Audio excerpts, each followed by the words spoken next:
Welcome to Best Beginnings with Jackie B. Peterson. I'm your announcer, Barbara. I wanted to tell you a little bit about Jackie in case you're new to her. She's been working with solo and small businesses, creative and encore entrepreneurs for over 30 years. Jackie is somewhat of a legend in the Portland area, at least, as a advisor at the Small Business Development Center with PCC. She's in charge of an entrepreneurial development and technical assistance program. And so today we're going to jump into the second module of this course where we're talking about turning your ideas into a real business. Jackie's going to get to the nuts and bolts of getting your business going and ready to launch. And so if you have any questions, go ahead and drop them into the chat box, and I will share them with Jackie. In case you're having a hard time finding your chat box, take your cursor over to the left side of your screen and you'll see the little buttons pop up. The chat box is the blue button at the top. Just click that and you'll see your chat box appear. So right now, here's Jackie. Thank you, Barbara. I'm really delighted to be back here for session 2 of Best Beginnings. And we're going to talk about how to turn your idea into a business. As you remember, as a review, I want to talk about some of the things that we talked about last time to remind you. And at the same time, I want to remind you that, as Barbara said, I'm open for questions right now at the very beginning, because I know all the work we did last time was a lot. I mean, we had, I think, 8 worksheets, and I'd be curious if you've worked on those worksheets during the last week or so, and what you have found and where you stand right now before we get into session 2. So I'm going to remind you of some things, and the first thing I want to remind you is that the basis for a good solo business is that you create it in your sweet spot. And your sweet spot is the place where your passion, your talent, and a flow of money intersect. And if you remember, we spent a lot of time talking about, well, what really is your passion? What's been your passion in your whole life? What things have you carried forward through your entire career that now come forward and you say, I have always wanted to do this, and this is what it is about, and this is what's important to me. What are those things? And then the second thing is to look at your talent. What are you really, really good at? You know, and where have you developed your skills over your life? What are those things? And what are they that wrap with your passion that we think we might turn into a business idea? For instance, we talked about in my career, I have found that I love working with small businesses. I'm passionate about it. And in my career, I've gone out and I've gotten the skill set. I've learned how to be a good teacher. I've learned how to be a good trainer. I've learned how to be a good coach. And with that passion for the success of small businesses, I've put that together into a business where I coach and teach and train small businesses, and particularly solos, how to be financially successful. So if you've thought about your career like I've thought about mine, you can see where that sweet spot is coming. The third piece we want you to tie together in that sweet spot is something that makes money. And if you remember Barbara, our avatar, she's the one that is teaching students how to be more successful in the ACT or the SAT program. What she is talking about is how she can work with those students and train them in the skills that they need to pass the English part of the test, but also in test-taking techniques and test-taking abilities. And she's putting her consultancy together, being able also to offer questions and offer ideas to people in where they are, working with them where they are right now at the moment, and then also working with them as they develop and kind of get nervous about taking the tests and how they can do that. So I just kind of curious if anybody wants to begin by saying, here's where I am right now, and can you talk to me a little bit more about these things in session 1 before we get busy in session 2? So does anybody have a question for session 1?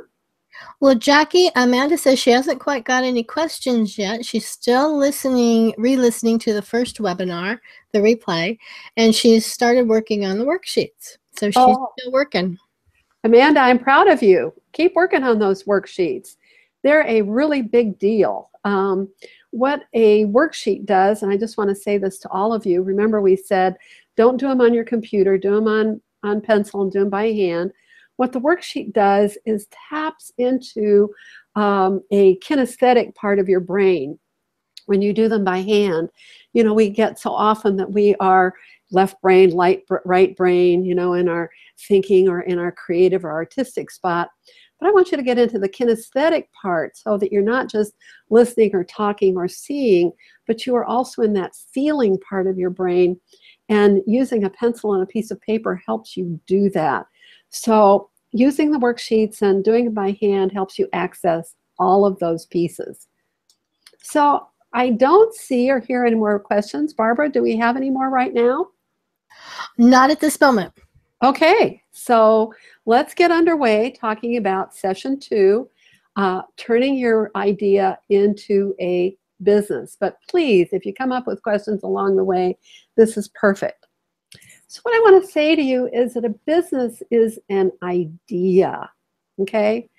Okay, Kim, did you have a question here? No, no questions yet. Great. Okay, so what is a business?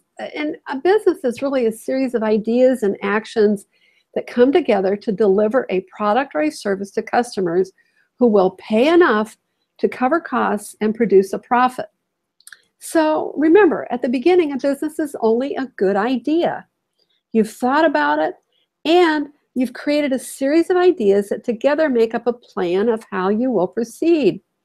Your plan can be as simple as using a document we call the one-page business plan. Everything in your idea on one page. I don't want you to go through pages and pages and pages of writing up a business plan. Remember, we've talked about the idea of plan, do, check, act. And what that means is you develop an outline or an approach or an idea of how your business is going to work. And then we go get a client and we begin working with that client to flesh out all of the details that are really going to work when you get real client feedback. Okay, so you can do something as simple as the one-page business plan, or if you want, you can go to something that is more complex. But I don't want you to do a complex plan that you then get so tired doing the plan that you put it on the shelf and you never refer to it again. I'd rather you were using a document that's really alive. So a solo business can usually be described in a simple plan that states what you will do, for whom you will do it, and how and what you will charge. Now we're going to talk a lot about pricing, and we're going to jump right into pricing next week. But right now, just generally have an idea of what you're going to charge. So let's take our avatar Barbara's idea of coaching high school students to pass the ACT, SAT exams. That alone is a good first step. She's got a description of what she wants to do. She's already decided that she's only going to coach the English, writing, reading portion of the exam. And she's going to refer the math portion out to others if that student needs that kind of coaching as well. So she's narrowed it down. Okay, so here is some description that we want you to do. I'm going to say, describe your business. Paint a vivid picture. It should be so vivid to you that you can actually see that. So let's go back to Barbara. How is she going to deliver her services? Is she going to work from home? Will she rent a space? Begin by thinking in very concrete terms about your business. Can you picture your workspace? Do you have a desk and chairs and a computer? Do you know what is on your desk? What are on the walls? Pictures? Photographs? Posters that give you encouragement? Barbara plans to start her student interaction with an assessment. She can picture her first student arriving. She welcomes him or her into her space. She has them sit down, and she has her first introductory conversation. Maybe she talks about what it is that the student hopes to achieve and what he's worried about. She can picture the situation and she can hear that conversation. Now she produces her assessment document. What's on it? What questions will she ask? Is it online or is it on paper or both? How many questions will she ask? How is it going to be interpreted? What does she need to know in order to understand at what level the student is right now and where to begin and develop a program for them? What is the scoring scale that will tell her how to customize her approach? She has to determine a course of action and how she will begin to deliver that course of action. That's what the business is. Will she have written and reusable lesson plans? Will she have textbooks? Will she work through discussions with her students? How long will a session be? How many sessions will there be? What will she charge? How will she track progress? Will she meet with students at the same time every day, every other day, twice a week, once a week? What tools will she use? I don't know. Is she going to buy sample tests and use those to work with the student? Does the student get homework? How much? Will they be able to check in with her online or via phone between appointments? How will she evaluate their readiness for the SAT? If they do not make the necessary progress, can they sign up for a second round with her?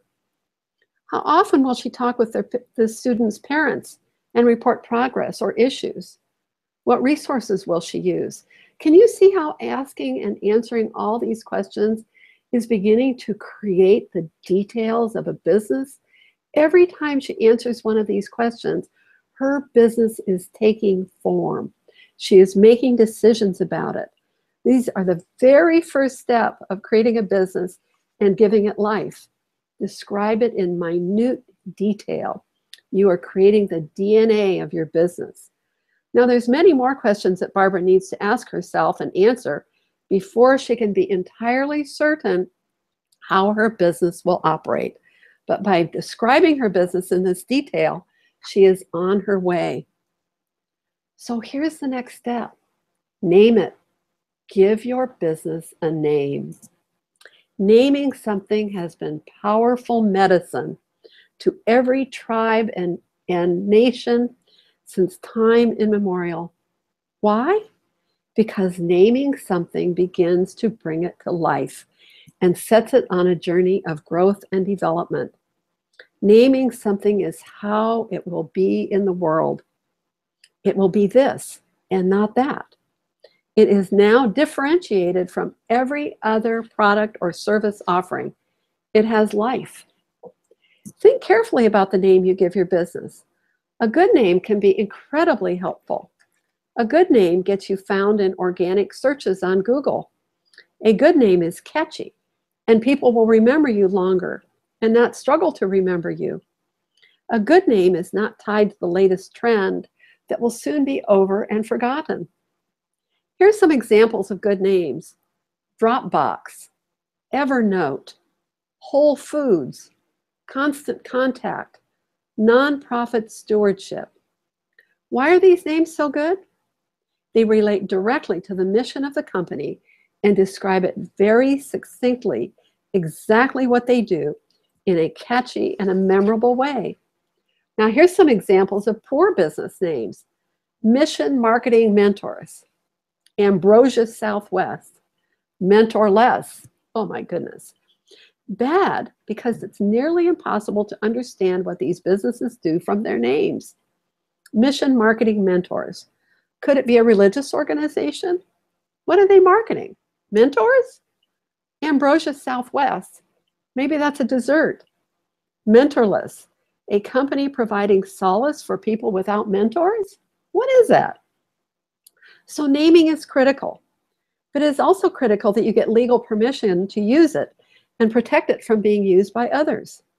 Go online to your Secretary of State's office or your Department of Commerce and check that the name that you've chosen is available and not as already in use in your state.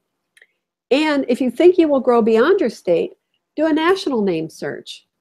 The law is that if you operate in your name, no problem. For example, if I called my business the Jackie B. Peterson Company, no problem. I can always operate under my own name. However, if you operate in a name not your own or with a trade name, Better, Smarter, Richer, Best Beginnings, you must register an assumed business name. This is because your bank is required to keep records of who they are actually doing business with. They must report to the Federal Office of the Comptroller of the Currency about who exactly is the human being who holds the money in their accounts. Usually banks will not let you open a checking account if you have not filed an assumed business name. Also do a business name check with the internet domain name groups. So like if you're going to work with GoDaddy, go to GoDaddy and see if you can get the domain names for the business that you want to call your enterprise. Before you finalize your name, make sure you can use your domain name or something close to it for your website name. You don't want to have one business name and a totally different website name unless you get forced to do it because everything close to you is already taken. You don't want them to be very different because people will have a hard time remembering them. You may have to run all the words together into one, as I have done with BetterSmarterRicher.com. But my website address and my company name all point to me. Once you have a name, begin to use it. Every time you refer to your business by name, you give it a little bit more body and life. So the next thing I'm going to have you do, because remember we're bringing this business to life, is to give it some money. So open a checking account. Open a business checking account in the name of your business. Deposit $100. $100 is not nearly enough to carry on the business, but it's enough usually to open the account. Some banks may require a larger opening deposit. But when you bill your first client, use that account. Have them pay into that account. Pay your business expenses out of this account. In other words, give it fiscal reality. Attach your PayPal or your Square accounts to your bank account. Usually a startup business does not qualify for a credit card, but you can individually assign one of your personal credit card for business purposes. Now, of course, the first $100 will not be enough to pay for your expenses, so make additional deposits into the account from your own personal funds. The amount you decided in the money worksheet in last webinar should be enough to cover your expenses. You don't have to deposit it all at once, but deposit it before you pay the bills for your business. Pay for business cards, your website design, legal fees, and for basic service contracts and other documents, supplies, and rent from your business account. This is a capital contribution you make, and it helps to bring your business to life. You will also be making it a lot easier to do your Schedule C, your business tax form, at the end of the year because everything will be, all the finances will be recorded in one spot. And also to hold your business accountable to producing the financial results that you want. Remember, part of your responsibility is to hold this business accountable to delivering to you what the goals are you have for starting this business. Pay yourself draws from the business checking account when it has money. And conversely, when there are business bills to be paid, put the money you've earned into your business checking account and pay them from there. I know this is an extra step. It's so much easier to just pay the expenses from your personal account, but bring that business to life. Put the personal money into the business account and then have the business account pay the bills. It really will help bringing this business to life, bringing it to reality, and you begin to think of it as a separate money-producing entity for yourself. Next, we want you to build some descriptions of your product or your service. You have a name, you have a website and a checking account, so it is time to think about how you will describe your offering. We're going to talk at length about building your unique value proposition, your UVP, in another session. But let's now talk about what you're going to sell, how you might package your service or your product. So let's go back to our example of our educational coach, Barbara, our avatar. How will she package her services? Will she offer her services 1 hour at a time? Well, that's not likely and not actually very effective. If you remember last time, she had calculated that she would offer a package of 10 1-hour coaching sessions, plus an assessment, plus some coaching on test taking for the sum of $1,750. And if you remember, she anticipated that she would serve 20 clients a year, and 20 times 1,750 gave her $35,000 of anticipated revenue. So maybe she could add some other pieces that might be an additional charge. She might offer some follow-up sessions or consultations with parents on a regular basis that are in addition to the $1,750 basic package that she's going to offer. So think of this if you're a massage therapist. Maybe a massage therapist sells her services for $60 an hour, $85 per hour and a half, and $105 if reflexology is added.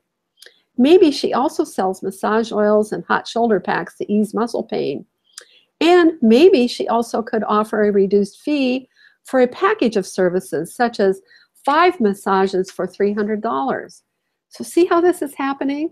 We're talking about, I'm beginning to think about not only what my business is and what I'm going to name it, but how I'm going to work with my clients and how much I'm going to charge. I've begun to create a pricing model. So think about maybe being an accountant or a bookkeeper. Could an accountant offer a tax return and quarterly advising on tax savings ideas for an annual fixed fee? Might be possible. Could a photographer offer a fixed fee for photography of children, plus a package cost for prints and framing, in addition to the package cost for actually doing the photographs? Maybe there's a copywriter, another good solo business, and they could offer a fee for a website, guest blog post. So say you wanted to work with a copywriter and you wanted to post your ideas on other people's blogs, maybe the copywriter could charge you a fee for doing a guest blog post and do that as a fixed amount of money, 300 to 500 word guest blog, and I'm going to charge you $225. Or maybe they have a different fee for copy editing. So what I'm getting at here is have some packages for your services and move away from charging per hour. Our customers are really nervous about buying our services by the hour because they just don't know how much time things are going to take, and they worry about that. And sometimes when they charge by the hour, when they really need us, they don't call because they feel like the clock is going to begin running the minute that we pick up the phone. Okay, you have to be ready when someone wants to pay you. You want to be ready. What are you going to charge your customer? Now, we're going to go into this in great detail on the next lesson. But remember this, I'm probably going to say this 20 times during the course of this webinar. If you do not charge enough money, people do not think that you are any good. So develop a price list to go along with your product packages and be able to quote them. For this, I charge this, okay? The worst thing that is going to happen is somebody would grab their forehead, choke, and fall to the floor. For instance, I often do consulting with small businesses, and I say to them, I charge $125 per hour, but if you purchase 5 hours in advance, I charge $600. I get paid in advance, and the client gets a break on the cost. Can you see how adding a price is how your business is beginning to take shape? You create this first price by, looking at the competition, looking at the market, and creating your first round of estimates with it. We will go into this a lot more in the next lesson. You've got to have marketing materials. You must have a website. You must have a website. So I see I have a question from Kim.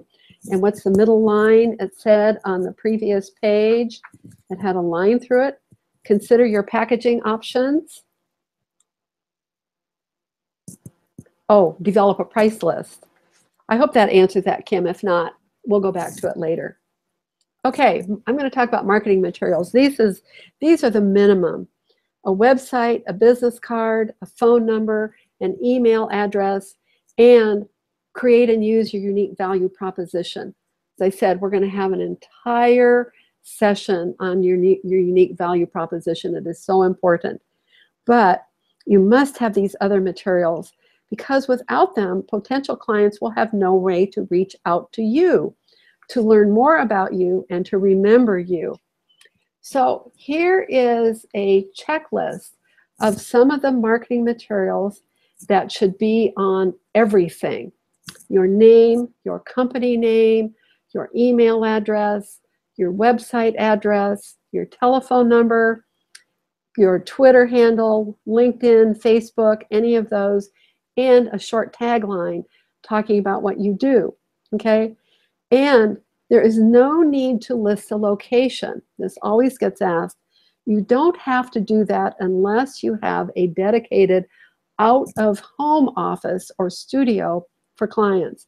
What is critical is that you give clients every possible way to reach you, connect, and interact with you, from your phone number to your Twitter handle. By filling out this worksheet, Barbara discovered that she hadn't even considered the idea of a company name. And should she have one? Well, I don't know. She also realized that her website developer hadn't given her an email address. She needed to consider all this before developing her marketing materials. Okay, so your look.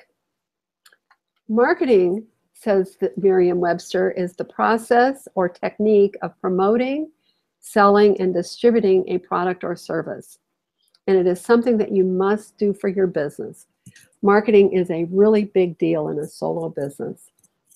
Before rushing off to get a website and a business card, you should think also about your look. You should, because that is going to be such a huge part of your brand. For example, let's think of Coca-Cola. Not that we're going to try to become Coca-Cola or market it like them, but what comes to mind when you think about Coke? Perhaps it's the color red. Perhaps that swooping cursive text. And perhaps it's even the polar bears that they use all the time. Let's think about UPS, brown and yellow, the boxy letters that say UPS. Or how about McDonald's? The golden arches come right up to mind, right? And special sauce, of course. While each of these international concerns spends millions of dollars annually on marketing, everything circles around the visual heart of the company. The colors, the font, the imprint. You will notice that I have my origami crane down there in the right-hand corner on my PowerPoints. They represent not only the art of and creativity of solopreneurship, but the money that we want to come from that creativity. This is very important. We want a logo that is just like your name, that will be memorable to your customers, and that is closely aligned with the service or product you will be selling. I certainly hope that you can afford a designer to help you with this, but if not, you still must be able to give directions to a designer about what you're hoping for. In other words, you must be able to articulate the likes and dislikes of your ideal customer. So what I mean by that is, if your target clients are older, they're not going to get turned on by a steampunk logo, even if your designer tells you this is a really hot look. And younger customers are likely to relate to something that steps outside the norm. A massage therapist is not going to prosper from a logo that shouts in all caps and bright red. I mean, they're promoting relaxation. And a sports coach probably doesn't want a swirly, flowery look. First client. This is a really important part of developing your business. And I know that when you're thinking about your business, you have a first client in mind, or you may have a first client that is helping you get started. Your first client is someone that is going to help you shape your business. They actually officially put you in business. Probably it's somebody that already knows you. So get that first client. Don't wait for them. This is the do part of plan, do, check, act. This is somebody that is going to pay you for your services. Do not give your services away to this person. You can discount your services and let them know that they're getting a discount because they are an early client. But give the discount, show the discount on your very first invoice. Professional services, $1,000, less courtesy discount, $100, balance due, $900. I don't want your clients to think your prices are always low. Your first client is going to give you tremendous confidence, but they also give you something even more important, feedback and possibly referrals. Once you delight them, they're going to pass your name on to other people that they know who want exactly what you have to offer. Use them for feedback on your process. How did that work for you? What could I have done better? Can I count on you for referrals?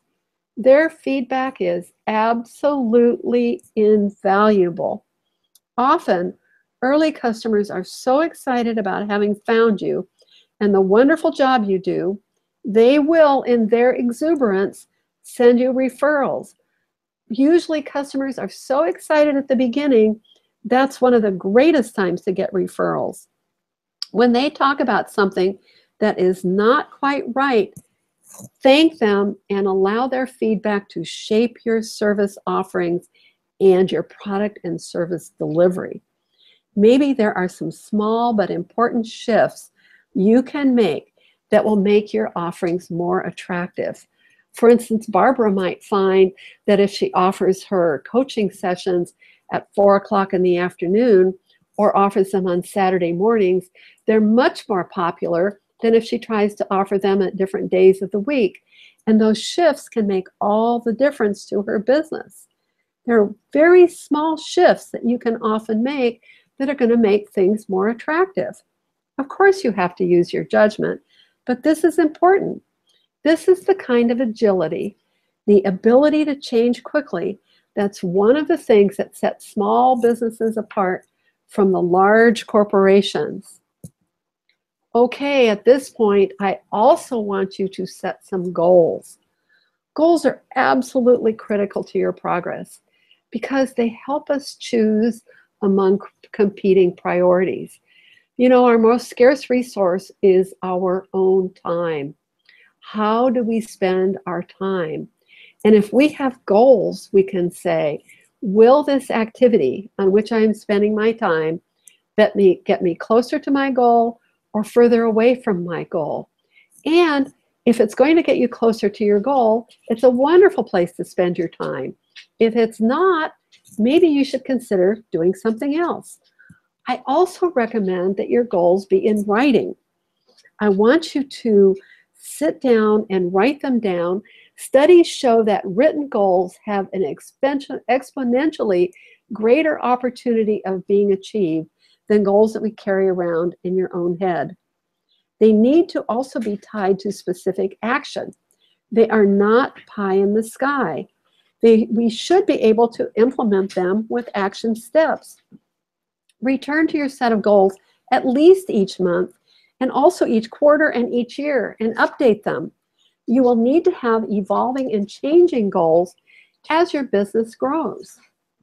So I'm going to recommend that not only should goals be in writing, but that they should follow the principles outlined in the acronym of SMART goals, S-M-A-R-T. This, by the way, comes directly from Bill Gates when he was getting Microsoft up and running.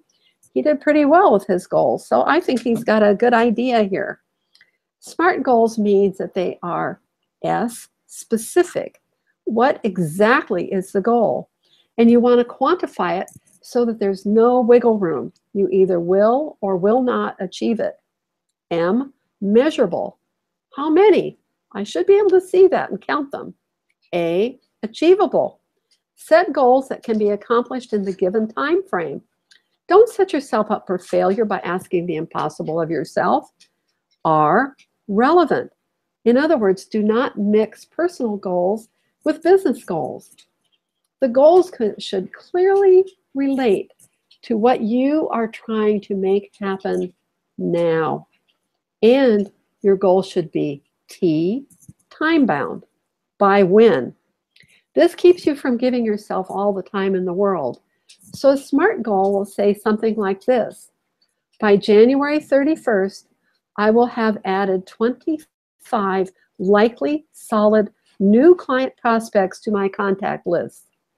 Such a client is one to whom I have talked, who plans to buy the services I offer within the next 6 months.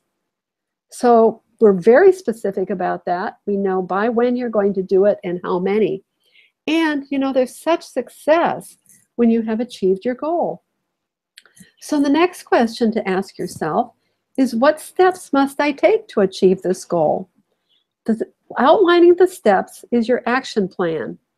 For example, you might say, in order to achieve my goal, I will attend at least three networking events each month, and I will follow up within 3 days with each contact, and I will have coffee or personal contact with 10 people each month. That's a great plan. Okay, so here's Barbara's SMART goal for the fall.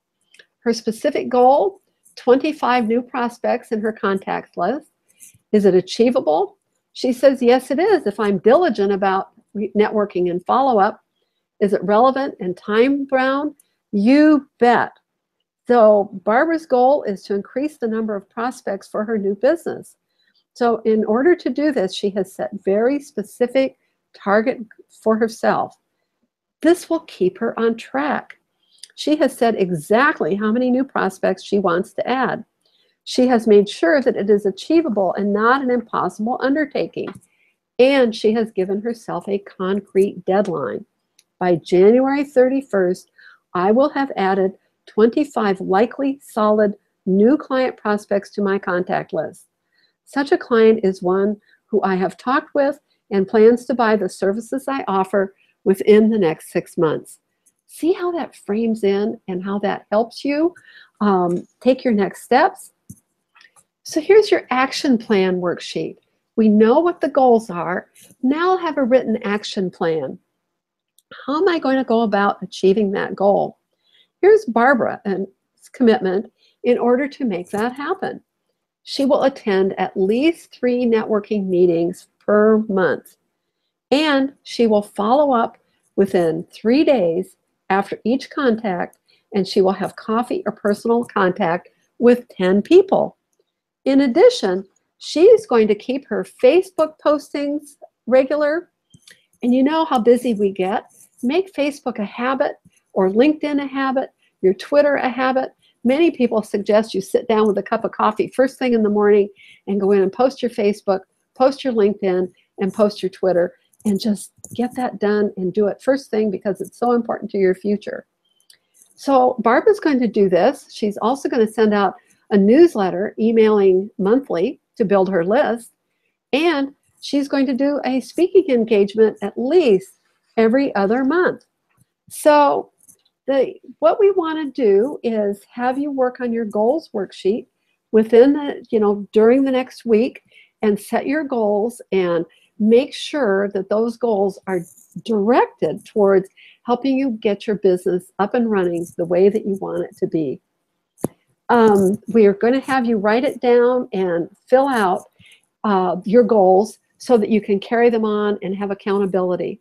Remember, we are holding this business accountable to achieving your personal goals. How wonderful is that? So here's the next step. Let's keep records. As you go along, we want to be keeping records, not wait till the end of the year. You know, there's all that harassment at the end of the year at tax time to do our financial records, what good does that do you? It kind of gives you the idea that you're keeping the books for the IRS, you know, and all they care about is collecting their tax. You care about how your business is doing. So let's talk about some basic records, financial records that you need, okay? These are for you. So at the beginning, the separate checking account that you created is going to be just fine. It'll record cash in, from whom, for what, and cash out, to whom, and for what. And that's okay. You can transfer the information to an Excel spreadsheet and review your activity and file your taxes. Look at the Schedule C of the 1040. You can download it from irs.gov. It's the federal tax return schedule for sole proprietorships or single member LLCs. That will tell you what the IRS wants you to track, and use those categories to track your income and expense. Remember, money transactions with you, the owner, are different. Money you put into the company is not income. It is a capital contribution. Money that you take out is not an expense. It is a drawdown of that capital that you put in. But you will want to know who of your clients has paid you and how much and when. We definitely need detailed client files. You will also want to know what it costs you to do business, what you have to pay to suppliers and subcontractors, what you have to pay in regular expenses and in periodic expenses. For instance, how much does your monthly internet connection cost? And how much did it cost you to create your website? Knowing all of these costs will help you set budgets and goals for how many customers and figure out how many customers you need to secure at what price in order to cover all your costs plus pay yourself some profit. Now, we're going to go over this in quite a bit of detail, but just have an idea that you need to know these things. When your volume of sales has grown, it will be time to use some basic accounting software. I recommend several: Quicken, Mint, FreshBooks, and the new QuickBooks for Self-Employed. That seems to be quite simple, and you can even operate it on your phone. Don't burden yourself with QuickBooks Pro or QuickBooks Premier. Those are way too big for what you are doing. You do not need to invest the money in them, and you certainly are not going to need them for quite a while in your solo business, if ever. If you're, people talk to us all the time and say, get QuickBooks. Well, if that's true, get QuickBooks for Self-Employed. You just do not need a complex accounting system for yourself. Okay, also keep some records of your activities. These records are for you. By keeping these records, like of marketing events and stats, you will be able to determine where to focus your time and energy. We're going to go into that in great detail in our marketing webinar. But you want to know, who are your best customers? What are the best marketing events? Did you make money? Is your intake questionnaire giving you good and sufficient data? We're going to go over this again and provide you with worksheet templates for your marketing and for your marketing analysis in the 6th webinar. But now, know that record keeping applies not only to money, but also to activities. You want to track, when did I talk to someone? When did I phone them? I was working with a pile of business cards today that I got from a recent conference I was at. And I wrote down on the back of each business card the date and the time and what was said in each conversation I had with one of the people that I contacted. I need to know, when did I talk to them? Were they interested? And when should I call them back? I definitely need that information. Okay, so our business now is taking shape. We're conforming it. These are steps that create your business. They give it weight and body. Your business is underway. Congratulations. You have begun your business, and it has a body, and it is ready to operate. Remember, until you take all of these steps, your business is only an idea waiting to manifest. I like to think of it as an energy field, which you're going to bring to life by adding material items to it. And that is just what you did. You gave it a name. You made it legal. You gave it a product or service to sell, pricing and customers, a website and marketing and clients. Now it is alive and glowing. The ancient Maoris believed that we sing the world into being. Taking these steps to materialize your business, transforming it from an idea to material reality is just like that. Each step you give takes more body, and your idea makes it more solid, so it is there, able to do transactions and make money for you. Good work. This is terrific. We want you to manifest and make this business real. I hope that you are feeling confident that you now have an understanding to take the steps necessary to find and manifest your ideal business. Your business can and will be real if you take the steps we explored. So now it's time for questions. Do you have any?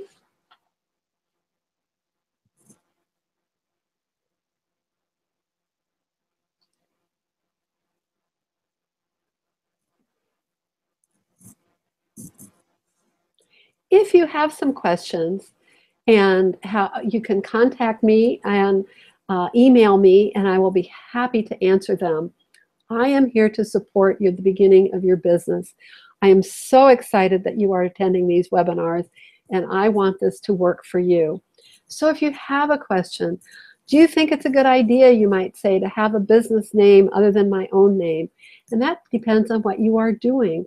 Or you may say, I'm putting together a package. What should be in that package?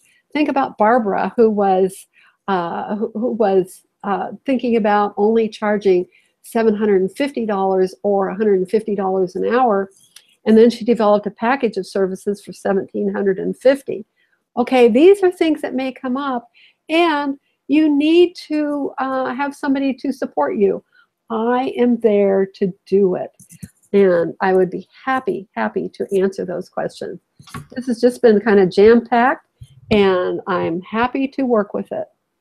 Jackie, Susan has a question. Maybe if you could talk a little bit about knowing what to charge. She's a travel writer for Italy, and she's just having a difficult time coming up with a number. What would you say to Susan?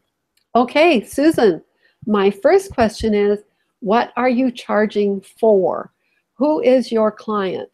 Are your clients magazines? Are they blogs? Are they clients who want to sell products to Italy, or clients that want to sell Italian-based products? Do they want you to write travel blogs for their website? Who are your clients? Can you answer me that? Because that will make a difference. And if you are a travel writer, I can see that says that you agreed to write for $50 per article. I would agree with you that that is low. I am sure if we come back to, okay, I want to interject here for a second. We don't charge by the hour, but the number of hours that it takes you to do your work is an underlying kind of in the background factor of how you should set your price. So I can't imagine that you can write an article in less than 2 or even 3 hours, because by the time you would do some research, listen to the client and what they want to understand, you have to have some topic knowledge.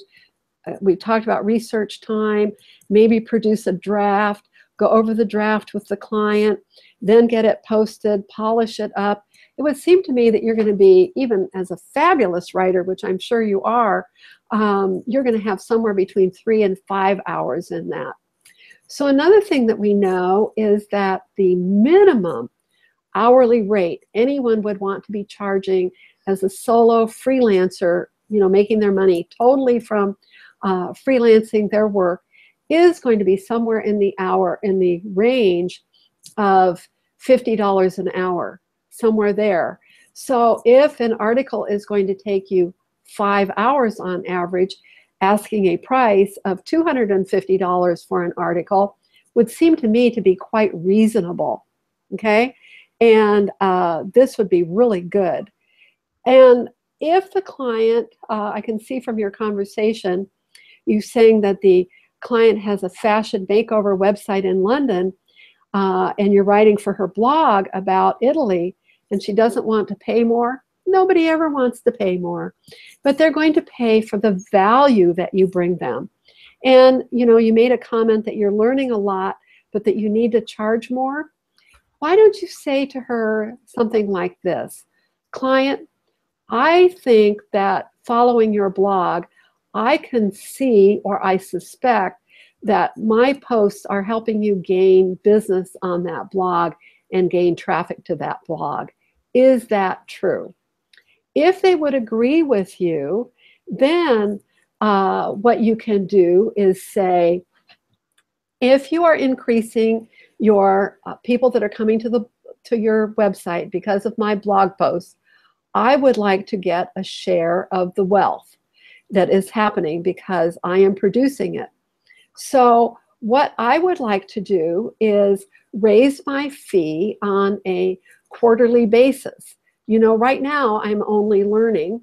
I'm learning. So I'm going to let you pay me $50 a blog post.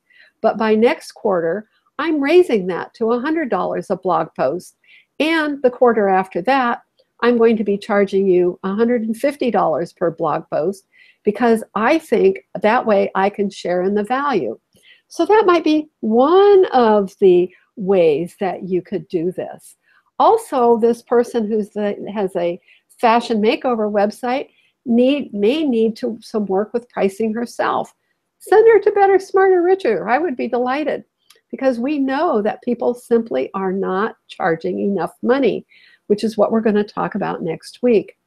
So I talked with a potential client yesterday, and he said, I've decided not to start my solo business at this time. I got a job. I've been hired. But I have no idea how long that will work. But he said, my wife is a therapist, and she just simply is not making enough money. Maybe I should send her to your program.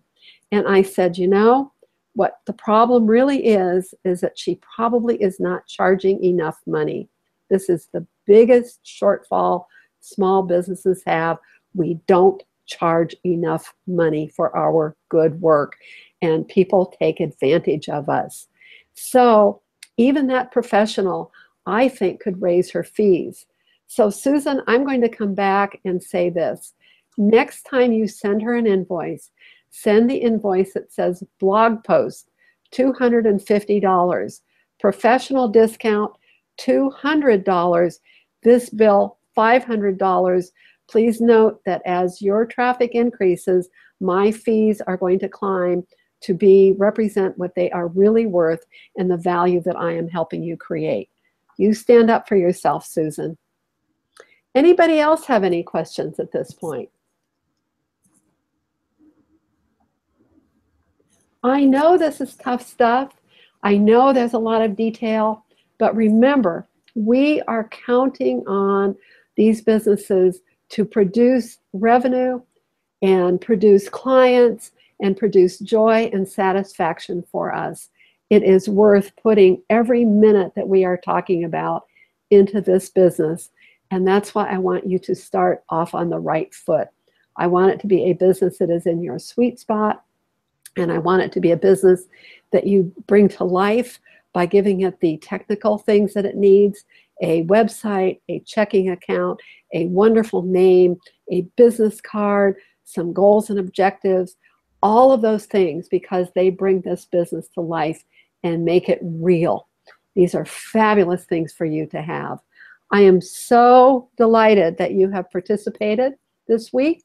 And I'm going to say to you, you now know how to start. Keep working on your worksheets and go to Return to Webinar 1 for those worksheets. And we've just had a few in this webinar too, so that'll give you time to get caught up from Webinar 1. Next time, Our webinar is called, What is My Product or Service Worth? I'm going to guess you have figured out by now that I have quite a lot to say about this topic. So get ready. What is that service worth? We're going to talk about pricing. Thank you so much. And I look forward to hearing you next week and working with you then. Thank you. I hope you're off to a best beginning. Goodbye.